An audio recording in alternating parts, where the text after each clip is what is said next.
passage is actually in the voice of the mayor's wife, and she's been asked what the common difficulties are for the mayor to handle. And, you know, she's had some experience with this. She's probably listened to a lot, and she also has City Hall experience herself. Her name is Deirdre. Well, I'll do my best to just reel off the topics, not the decisions or nuisances or impossibilities which come to mind in random order. Let's see. Bond issues, separating sewage from rainwater runoff. The fire department selected closing of certain outlying substations because of depleted funds due to previously unforeseeable arsons or blizzards, or voters' general opposition to tax increases while demanding improvements in public safety. Harborside occupation of waterfront land by business that has nothing to do with fishing or port activity. The nuisance of pothole earls interfering with public works schedules and priorities to favor particular repairs or to plow particular streets out of rational order, motivated by ward re-elections rather than by the common good. The highly significant selection of a new chief of police from among existing officers and their respective underground lobbies, if not in competition with the stranger from the mainland. Ditto for the fire department chiefs or other appointed officials. Fighting the cherished lucrative practice of allowing police officers of any rank, short of the chief himself, to take on primitive entry-level extracurricular activities immediately before or after their normal hours of highly primed policing for much higher pay, thereby performing their regular duties in sheer fatigue, reducing their already none too alert service as protectors of the public, with responses somewhat less than clear-witted.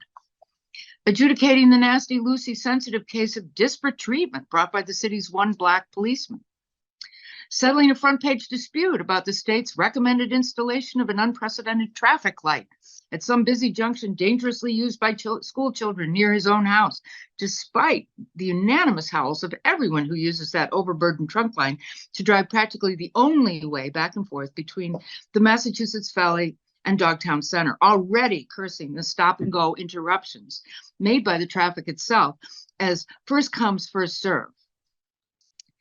The choosing of professionally qualified director of public works to command by far the largest number of sinecure employees whose voting families want no internal shakeups or prosecution of delinquents that are now overlooked or defended by the union or the ludicrous civil service regulations.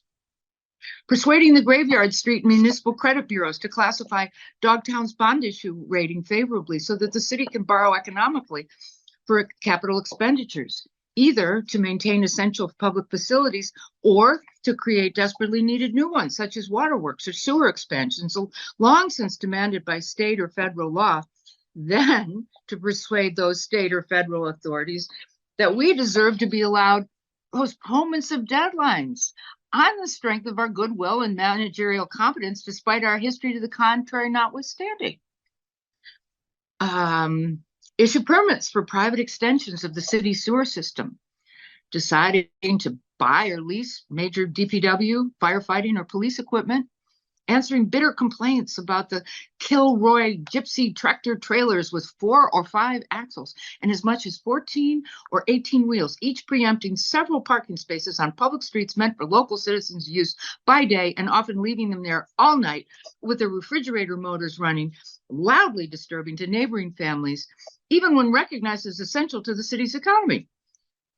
Demolishing as obsolete and dangerously dilapidated the noble brick poorhouse, an architectural gem. Propose any tax increase at all and urge personal donations to qualify for matching funds or plead for state funds to build a large and modernized wing of the Athenaeum Free Library, which does not belong to the city but is half supported by its functions, on the Acropolis just across Whale Avenue from his office window. Represent in Batolphin, Washington, the city's quarreling lobstermen and fishermen, who are generally more concerned with their livelihoods than with conservation of their patronymic industries, even to the benefit of their immediate descendants. Attempt to revive a summertime open-air farmers market in Sacrum Square, or an arts festival that the city planner had once organized 20 years ago. praised the Cape Gloucester Food Cooperative at the risk of seeming to complain about the 3 supermarkets locally employed by international capitalism. Find and encourage some entrepreneur to provide a downtown movie theater to replace the 2 that have been demolished. Sign an ordinance to leash or unlock unpopular saints. Preserve all 3,600 acres of watershed and unenclosed parkland of Purdyville from further abuse. And I think the list goes on, but mine stops here. Thank you.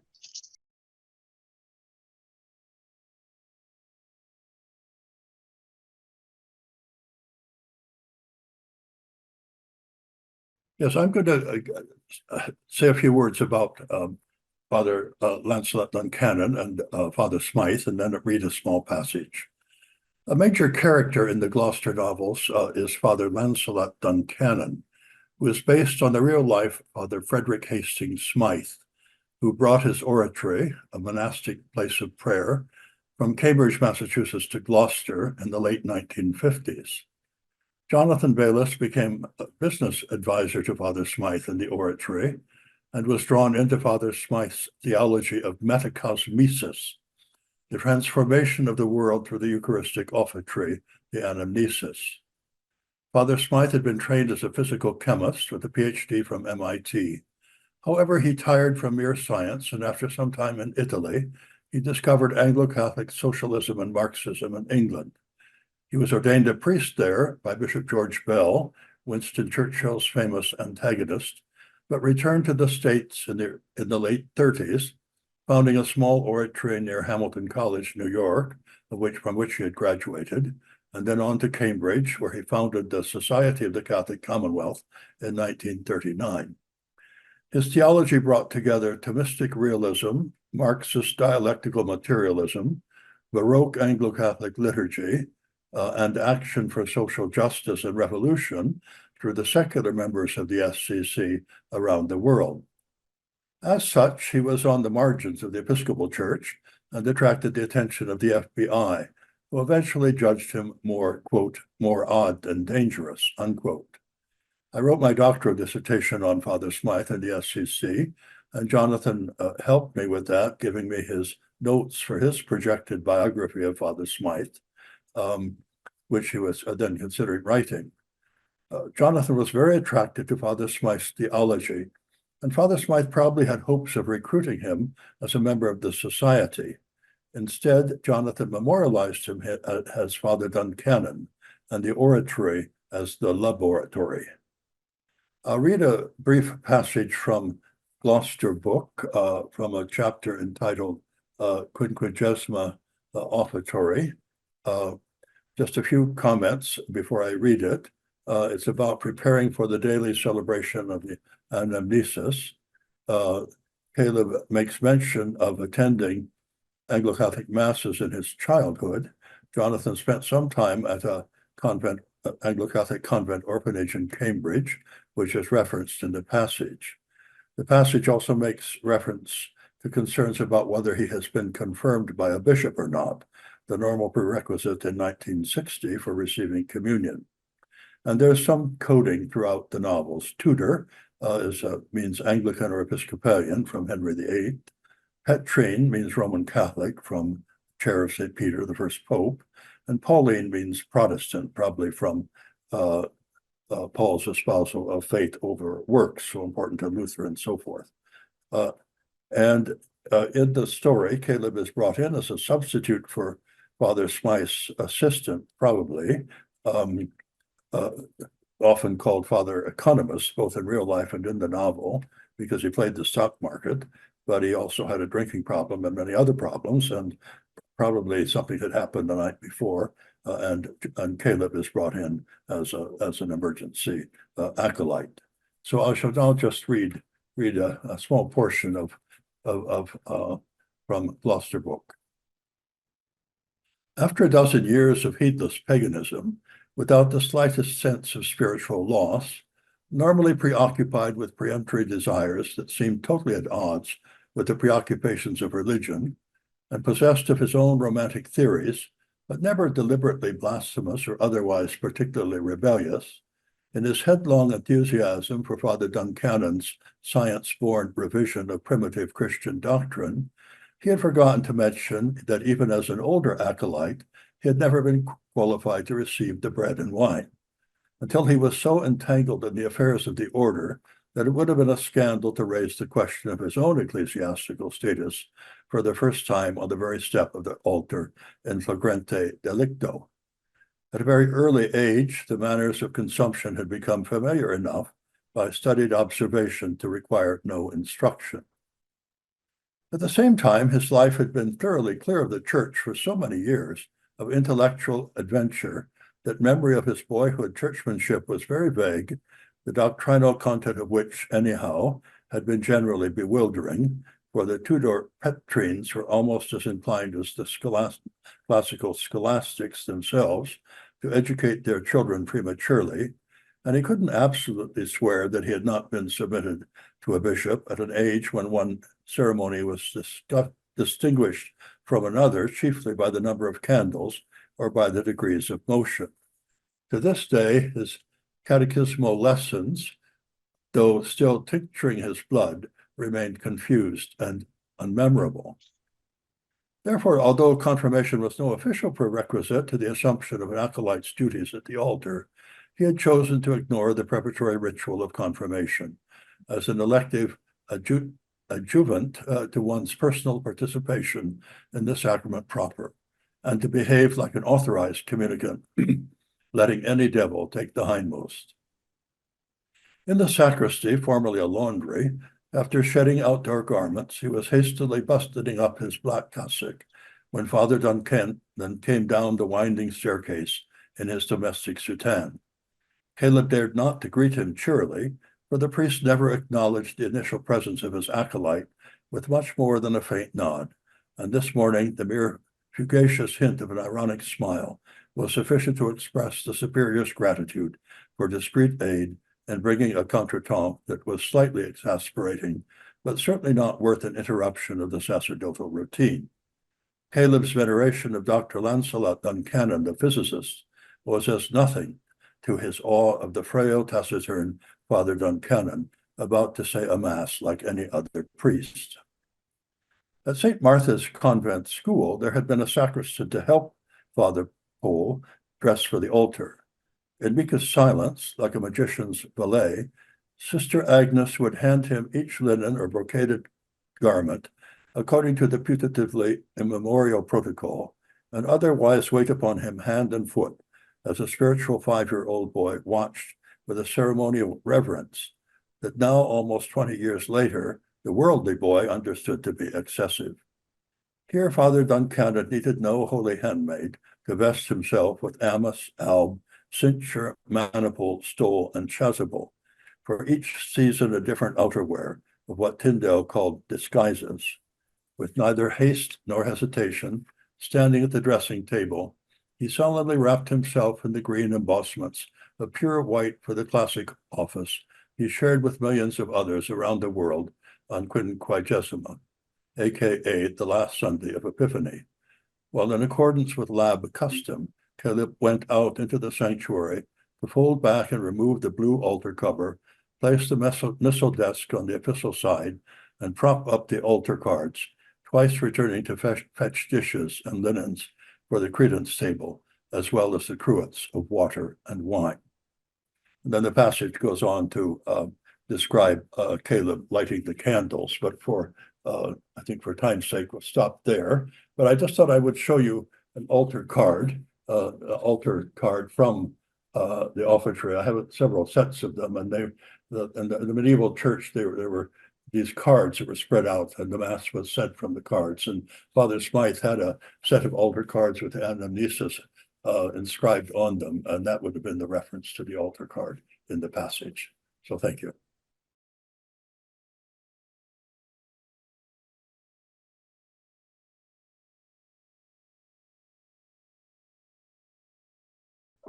Yeah, this is an expansion of a piece of the presentation that a group of us made at the Cape Ann Museum in the fall. There was some things on this particular topic that I thought were worth exploring a little further than we had time for. in the fall.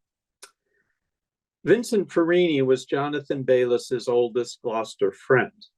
When Bayliss published Gloucester Book in 1992, many Gloucesterites saw themselves and their friends in the depiction of one character or another. Perhaps no one had as strong a reaction as Farini. Vincent saw himself in the character of Geppetto di Ghetto, who is mentioned in a letter to Caleb more than halfway through Gloucester Book. Geppetto, he's the sculptor that earns his living with some kind of machine on his truck, a friend of Dr. Charlemagne's, and I believe a true artist. I think you'd like his shop, which is also his studio and his living quarters. Geppetto is introduced to Caleb by Dr. Charlemagne. Maestro Geppetto da Ghetto, this is child Caleb. He's okay. The narrator goes on. The Tuscan sculptor made his living as an itinerant welder. He sat in stiff restlessness, like a gamin behaving himself in a formal school for revolutionaries. Not much taller than Caleb, but twice as old and 3 times as strong. He usually looked either bewildered or passionate. After being dismissed by Dr. Charlemagne, Caleb drives with De Ghetto to his studio, while De Ghetto holds forth on his own verbal ramblings, including how the other Italians in town don't like him, but at least the women like me. Hey, come to think of it, maybe that's exactly the trouble. When it comes to semen, those women aren't happy without the best. In another conflab with Dr. Charlemagne, the narrator observes, Petto crowingly laughed, bouncing 6 inches into the air after a spiraling stomp of both feet, again drawing a contrast between his robust primitive sense of sensation and Doc's over-cultivated culture. Well, there's a lot more about De Ghetto in the book, but I hope you get the sense of how he's portrayed. So soon after reading Gloucester Book, Farini fired off a letter in early 1993 consisting of a 3-part poem entitled Fugue in Machiavelli. The first part you may have seen in the fall 2023 Bayliss Notebook, and here's the poem in its entirety. Jonathan, it's a fine book, but through your mouthpieces, Bayliss and Charlemagne, you place the Ghetto, Farini, among the, quote, many talented illiterates, unquote. An outright lie, a red blotch on your Gloucester Book. Accuracy, my friend, as Charlie O pitched his vision, fiction and fact make a shadowy marriage. Aside from the above, I enjoyed it, but you marred it for me. And for those who can read, signed Vincent. Christ's Birthday, 1992. Part 2. 7 Days and Nights Mourning and Estrangement. A book perpetuating a malodor. He was cruel for saying it, you doubly so for the echo. A love and affection of over 30 years sold out for a starved attention.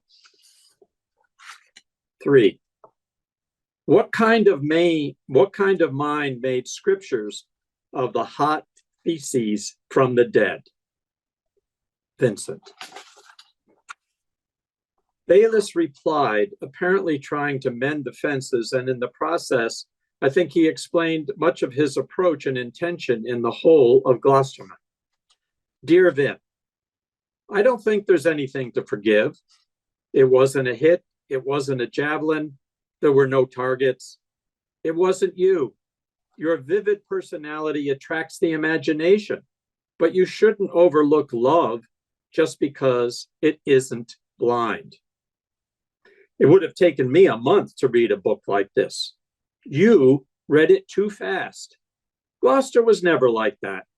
I'm not a local historian, a biographer, or a poet exploring the truth. Did you know that the Ghetto was the Venetian arsenal where great works of power were forged? When I plagiarize, I'm only doing homage. Yes, love, Jonathan. P.S. Nothing in the book is truthful, except the place, and even that's not factual. Farini wrote a quick letter in response. Bayliss, fuck off, Vincent Farini. The same day, Farini sent a more reflective letter to Peter Anastas about the situation.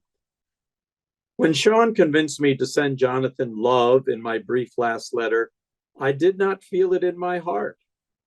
Anyway, I got a letter from him, which angered me no end, and I mailed him my letter. 2 days later, Sean Xeroxed a lecture on betrayal by James Hillman that has helped me deal with this experience, an amazing understanding of the subject. The nub of what I gathered from his lecture is, when Bayliss recognizes what he has done to me, then we can talk. But if he is blind to what he has done, then we cannot communicate. There is no bridge we can cross over to each other from this abyss. Betrayed and betrayer are stuck in his own experience. That has resulted from his book. The tragedy is that the printed word is so final. I'm sure he had no grasp of what he had done. Later he says, it is deliberate, no doubt about it. In time, I will deal with it and him, just to keep you posted on a work that calls itself Gloucester Book and the effects of it on one, anyway. Both hands, Vincent. Apparently, Farini and Bayliss did make up. When Bayliss published Gloucestertide 4 years later, Farini wrote, what stays the longest in memory is the simply profound. Olson and Bayliss are not standing on Yeats's shoulders. Each one has to stand and walk in his own shoes, as Yeats did, and Olson, and Farini. There are chapters in Gloucestertide that can stand on their own shoes. The story of your mother, real or unreal. Your interesting love affairs. The Keith family, and extracts from the secret diary of Tessa Barebones, and King Canine. David Ferry's rendition of the tablets is very stirring and memorable. I have read it several times. Love as always, Vincent.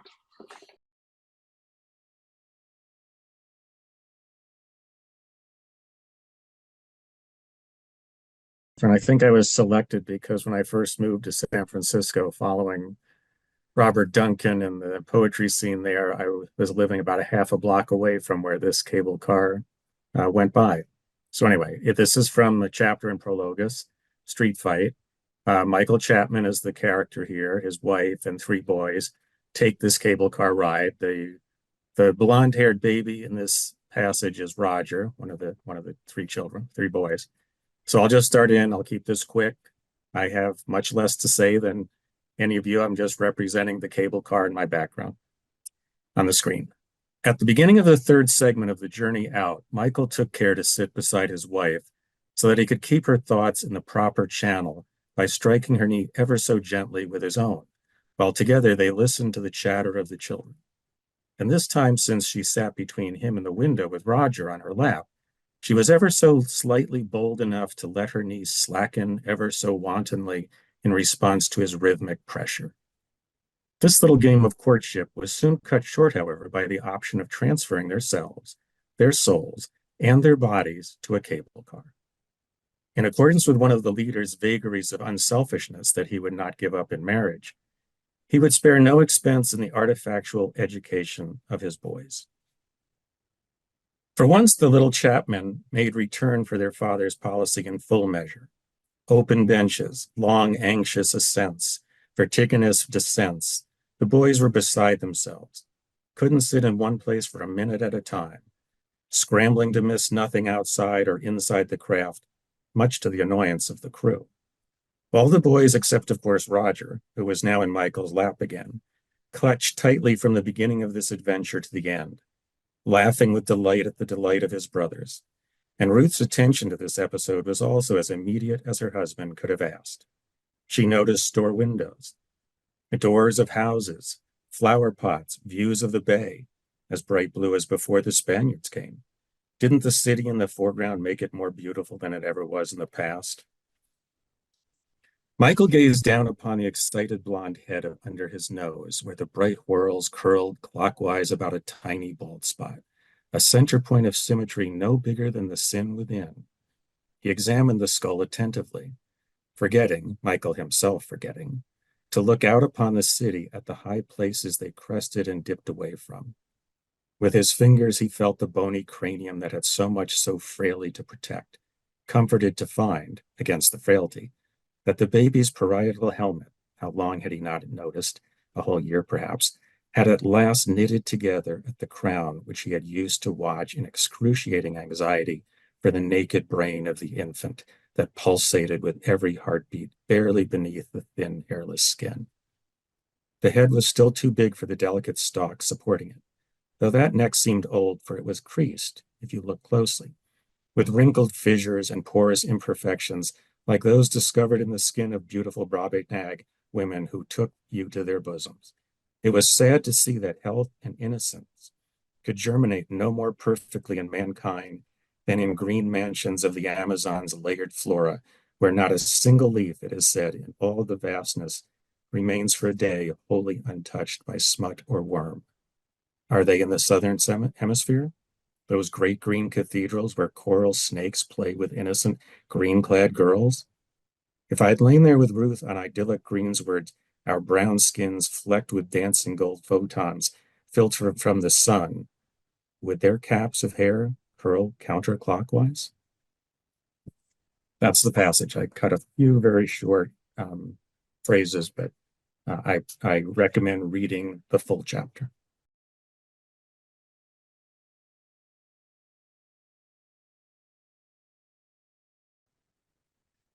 Jonathan Bayliss's novels are about so many different things. The community of Gloucester, politics, business, the mystery of Caleb Carsist's paternity, love, art, religion, sex, local government, grand theories of tragedy and culture, why we love dogs and cats as much as we do, various people Bayliss knew in Gloucester, the difficulty of making a living as an artist or a writer, education, the challenges of being a good spouse or a good parent or a good friend. As I say, they're about so many different things that I really should have chosen a different topic for a talk of no more than 9 minutes, but here I am. So I'm going to begin by pointing out that Jonathan Bayliss was a systems analyst and that systems play a central role in his novels. Like his character, Michael Chapman, Jonathan was the assistant manager and buyer for a bookstore in the 1950s, and later controller and director of management services for Gorton's in Gloucester, where he pioneered the use of early IBM computers in the development of integrated business systems. Later, as Gloucester's city treasurer, he computerized the city's financial records and reorganized its accounting and other administrative systems. In other words, Jonathan built systems to solve problems and to make things work more efficiently. 3 of the main characters in his novels, Michael Chapman, Caleb Carsist, and Father Duncannon, also build systems in order to make things work better, but also to understand and to articulate complicated ideas. One of the practical systems is Michael Chapman's synectic method of diagnostic correlation, which he uses at the bookstore where he works, and which is a system that detects patterns within sets of data. And he applies this system in an attempt to increase sales and efficiency. In Gloucestermas, the last book in the series, Caleb Carsist is computerizing and reorganizing Dogtown's municipal budgeting and accounting systems. Caleb tells his friend Gloria Cotton, "What I'm preaching is a whole matrix for maximum counter entropy, order from disorder." And there, in a nutshell, is the reason that systems matter so much in these novels. In physics, entropy always finally wins. Everything eventually breaks down, burns out, stops working. just like each one of us. And not just physical things, but intangible things like meanings and values. Michael and Caleb see systems based on a rational understanding of one's goals and of how the world works as a means of pushing back against entropy, a means of creating order and meaning in our lives. Entropy pushes the world toward disorder or chaos, while people like Michael and Caleb and Jonathan Bayliss, in their own small ways, push back by building systems. I've mentioned the practical systems they build, but they build systems at the level of ideas as well. Michael, for example, is trying to build a general theory of culture in which he presents all of human culture as one enormous system that originates in primitive dance, which slowly evolves into ritual, then adds myth to that ritual, and from myth, Michael argues, comes all linguistic culture, including art, science, and technology.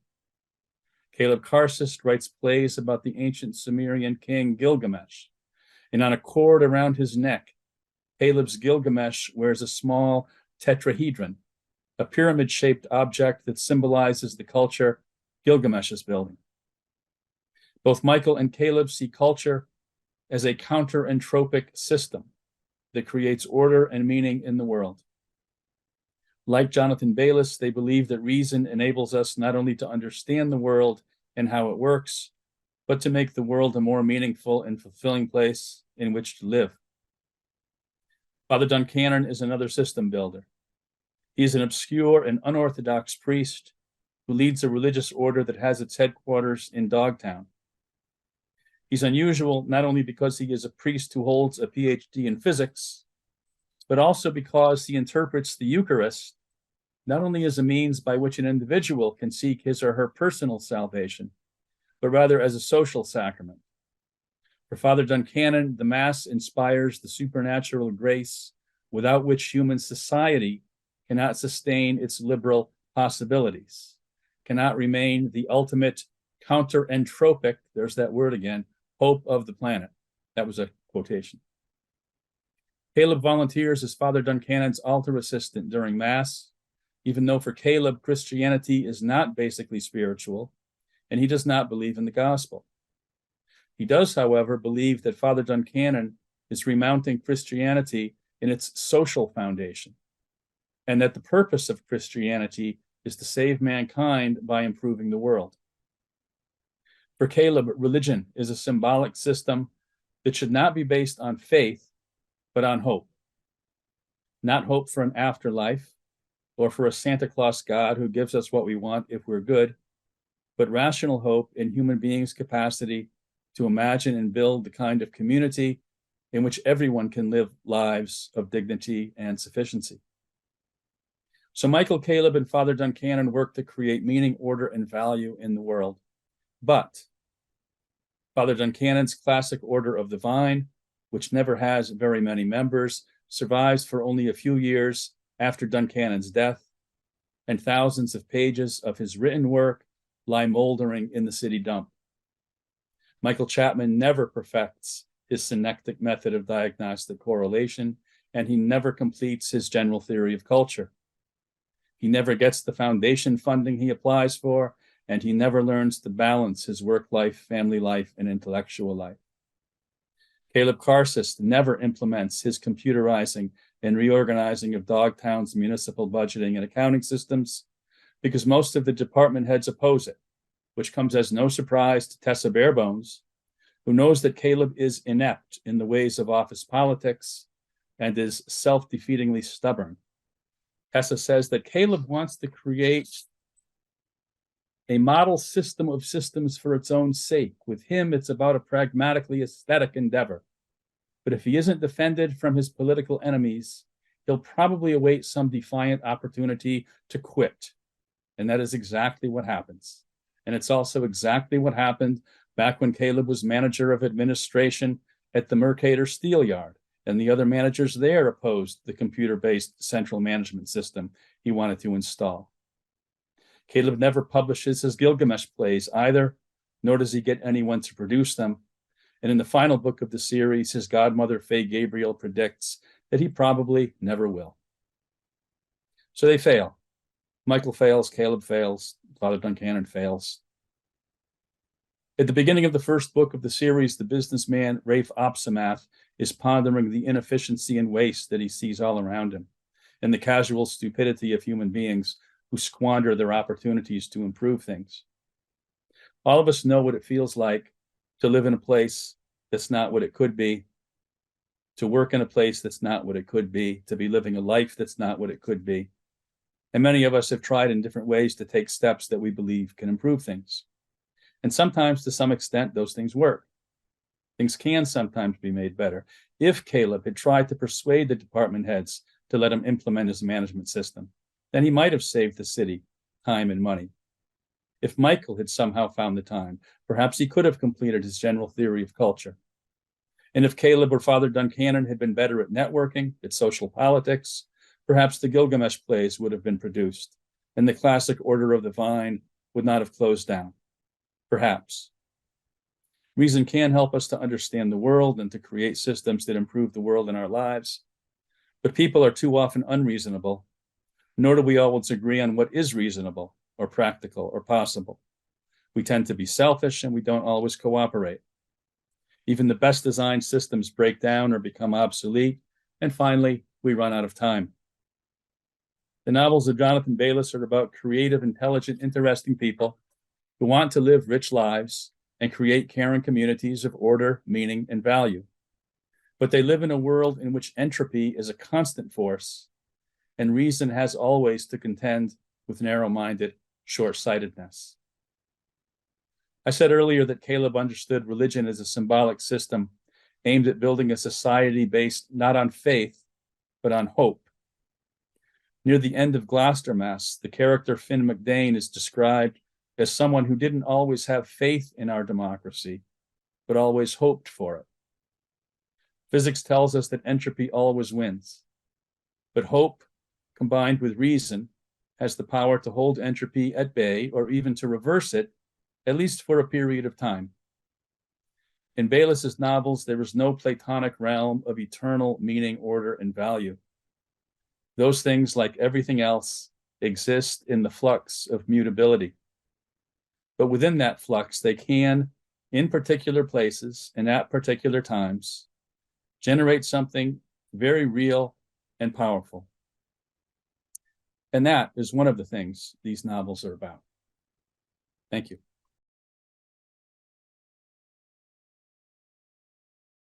The Cape Ann Tool Company was of great interest to me because it is practically a stone's throw down the street from where I live. And when I moved here in 1998, I thought surely it would come down in my lifetime. Now I'm not so sure. Entropy has really taken quite hold of it. It is a wreck of a building. And I would love to know what Jonathan Bayliss would have to say about it today. But this is what he said about it in the Gloucester book from the Gloucesterman series. About Cape Ann Tool and Pigeon Cove.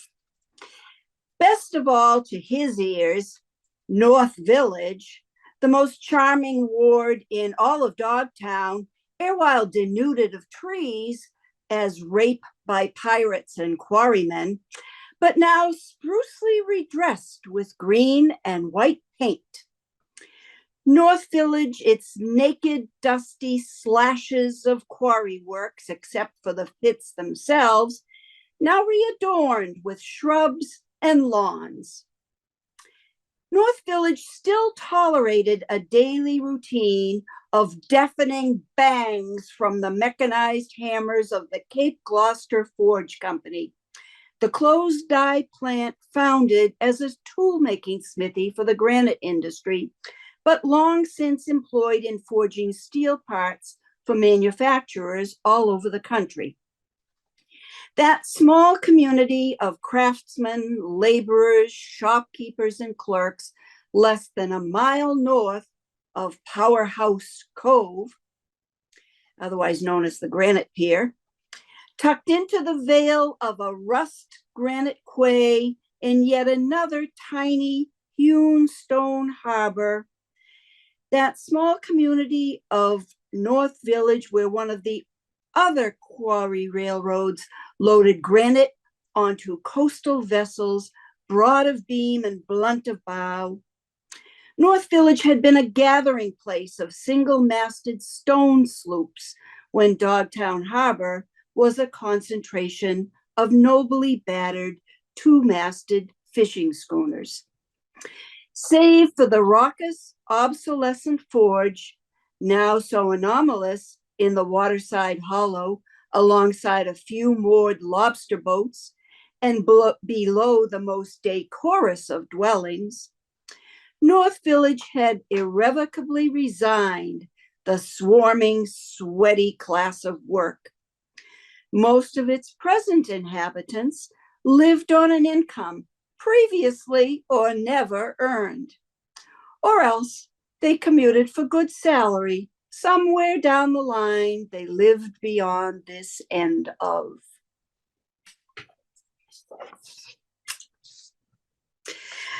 Okay, it's actually, if you know Pigeon Cove Harbor, you know that's a very apt description of the area. But then moving on from Rockport over to Gloucester, a passage on urban renewal around the harbor.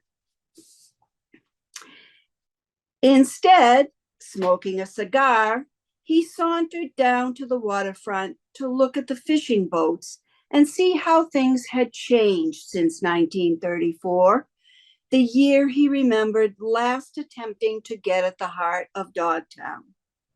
Then there had been more chugging and tooting in the harbor.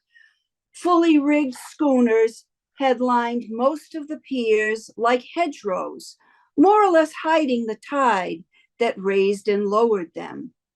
And even the trawlers had still borne masts for sale. A slight whiff of salt cod from vestigial drying racks under the shadow of Mercator Steelyard's modern red brick plant reminded him that then the stench had been ubiquitous, powerful enough to drive pilgrims further down the Cape, as far as possible from this working slum on the inner harbor strand. The ruins of a beehive gasworks were now gone, and many of the old lofts and sheds were likewise cleared away in anticipation of civic instauration, exposing ramshackle wharves and isolated pilings left in the mud like skeleton spines from a forest fire. From Gloucestertide.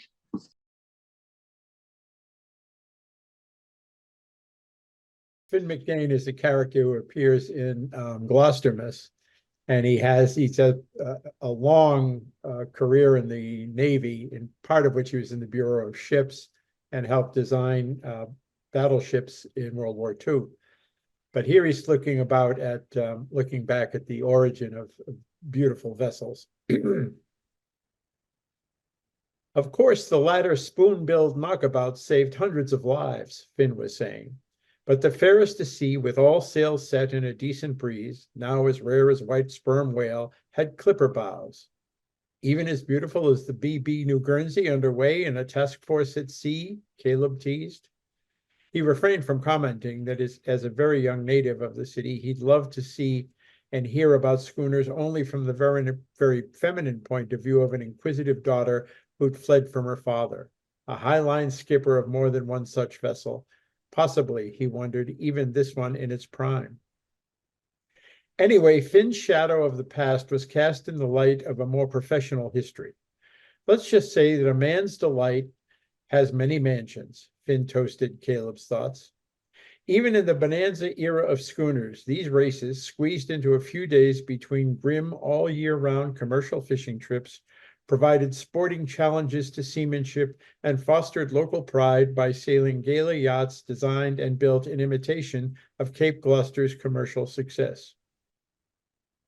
The money-making hunt of public wildlife has called for a form and content of deadly earnestness so beautiful in everyone's eyes that to certain sailors of the leisured class, it was worth large investment that returned none of itself thus to assert both noble skills and disinterested wealth. It was like condescending to compete against horn-hearted farmers once a year with their own teams of immaculate draft horses, or like striving to win society's praise for being hauled up Mount Everest at great expense by veteran Sherpa guides. Perhaps they were not embarrassed by the fact that with the best naval architects and elite crews at their disposal, for speed and seaworthiness alone, they could only imitate with ballast the large freight they were designed for. Even so, they rarely equaled in races the class of swift and handsome mercenary vessels that had to hunt and fill the fat payload of ice-packed fish. Unblemished imitation as art, said Caleb, rather rudely raising his glass to ask for more. He was already a bit giddy in his surrender to diurnal exhaustion, trusting that he would recover gravity on his walk home to Apostles' Dock in East Harbor. Finn smiled sympathetically as he stepped aside to refill the glass emptied of everything but ice. He remembered the thirsts of compulsive and prolonged immersions in his own career. Still, those two classes of skipper respected each other in cup races handicapped for equivalent loads and rigs. But even with much of the year available for preparation and practice at any cost, the amateur commodores could seldom beat Dogtown schooners' speed and seamanship, crewed with experience honed to land tons of fish from the banks in a very serious competition to land first for the best price, which sometimes could make the difference between momentary riches and no profit at all, if not a financially disastrous broken trip. But to win a race, as if offhand, for one whose theatrical reputation was at stake, must have been the greatest public pleasure of any summer. For him, the Silver Trophy Cup was enough to boast about in a glass case at Ibby City Hall after a night or two of extra special carousal, wryly forgotten that it happened to be in a Dominion rival built to one of Dogtown's plans.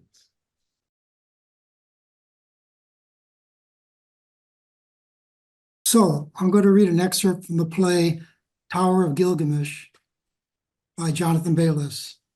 First of all, who is Gilgamesh? Gilgamesh is the best known of the ancient Mesopotamian heroes, possibly the historical king of the Sumerian city-state of Uruk of the late 2nd millennium BC. He's the hero of the poem Epic of Gilgamesh, which was written in Akkadian. It's the story of a king who did not want to die. A couple words I need to define that show up in this text. Crozier is a hooked staff carried as a symbol of pastoral office. Enlil is, in ancient Mesopotamia, the chief deity of the Sumerian pantheon of gods. And lastly, Lugal, L-U-G-A-L, is a Sumerian term for king or ruler.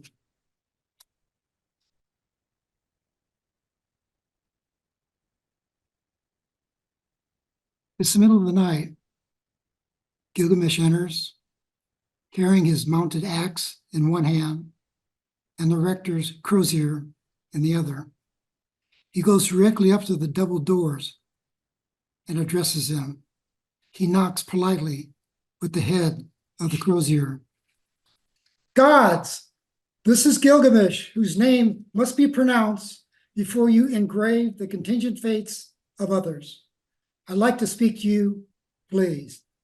Knock, knock, knock. Admit me to your man-made chamber. I wish to make a suggestion. Listen to me. Take a recess while Enlil absents himself to consummate the city's marriage. Spare yourselves the trouble of casting lots on our behalf. Dice were made for amusement. Wasn't it the very purpose of creating mortals to provide yourselves with leisure? When the world was young, they had to till their own fields, build their own houses. They had no art. The 7 cities of Sumer were founded as slave quarters. The walls were made of mud. They should be grateful that I've improved their plantation. Can you hear me? Knock, knock. The tables of fate are much too long. You could briefly decree our destiny in gross. Why bother with the warps and the woofs? No need to endure a tedious night wrangling out the details. Reduce your New Year prescriptions to a few terse gnomes. If other people did as I have done, they tell their own story as they went along, day by day, and write the verses for you. Knock, knock, knock. Listen, you all. My predecessors here were no more than priests or judges, but I have organized the kind of army you never dreamed of in your imperial service. Where else has your Lugal built a port to heaven? I am entitled to the courtesy of a little conversation, even if the riddle means I'm neither God nor man, but stand alone between. I should be consulted at your caucus as the engineer of your own public works. Doors, why do you keep me from the parliament? Open, or I'll break in upon my relatives. I mean, I should be welcome. They'll never find themselves another producer. But now, on 7 thrones carved from stone and carried here by human beings, the gods deny me audience. I have overestimated their gratitude to the species they like to make love to. Yet, there is more imagination in the wits of any weaver's apprentice or half-baked potter than in all these sagacious mollycoddled majesties. They have the privilege of inscribing those tablets merely because they happen to come first and live forever. By no other virtue do they ordain the world's history, which we should wrest from destiny when their fingers are loosened at this hiatus of time.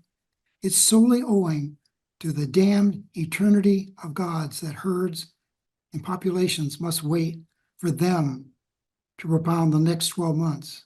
But they should know that for me, it's worse than living by chance alone, to have chances part predestined. See how anxiously they bar their ozoned hall when epic time opens a crack in the firmament. I concede weather and conception for you to fix at random. But we, the people, should determine what and when to do. Just imagine you hadn't called this meeting. Would the seasons have run amok or merged? Or men and women felt alike? Would there have been an end to the daylight? No insemination of the dates or sprouting of barling? I think not. You've concealed from your servants their free hold. I'm sorry, bosses who fear the competence of the word. It's sorry bosses that fear the competence of their workers. I've ruled your drones by infixing and self-propelled prophecies. I've been a hypocrite to mute my contempt for your counsel of every hour of the year. What is fate, in fact, but history abstracted? The gods' intention ex post facto. Anyone who survives me can claim to have prescribed whatever turns out I will have done. But if O'Neill finds it necessary to disintegrate me for sacrilege, then he must confess that last year's fate has failed. And still, if it's nevertheless somehow true, they spin and snip all my years, the hour to act is now.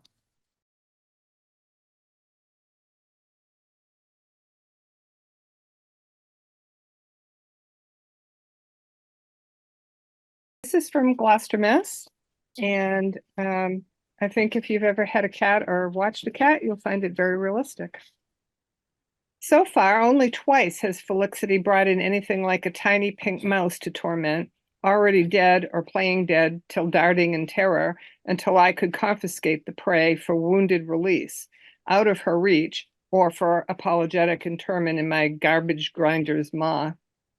But there was another case when I interfered with the torture, well enough to let the innocent escape in my kitchen without ever finding a trace of it again anywhere in the house. Then also on a single occasion, Felicity regurgitated on the living room rug a horrible elongation of undigested organism in which I noticed a couple of delicate, fully formed feathers, no more than 1/4 of an inch in length. But as far as I know, my dear purring sinner is seldom motivated to stalk and pounce outside the house. That discounts her complaint that I'm cruelly undernourishing her with scientifically blended dry rations, frequently augmented with cooked fish scraps from a can or my own plate. As for other experience and amusement, she has the freedom of many rooms, at least whenever I leave doors open for heat or ventilation. Some of them furnishing comfortable chairs or beds for her, though of the latter she usually chooses mine once or twice a night. Especially in winter, she has capricious exercise with golf or tennis balls, which I collect from overgrown roadsides on fair weather walks, around the courts in widespread lengths of a club that has tastefully taken advantage of the irregular granite protruding from earth waves down the slopes between us and the ocean. Having already gotten her earlier shocks and terrors in and out of treacherous hands in traumatic human custody, Her Majesty takes for granted, as her due, the extraordinary prestige and privilege she's now afforded, save when I allow no exception for winter weather when it's time for her to go out and down her gangplank to scratch the earth. I respect her pride.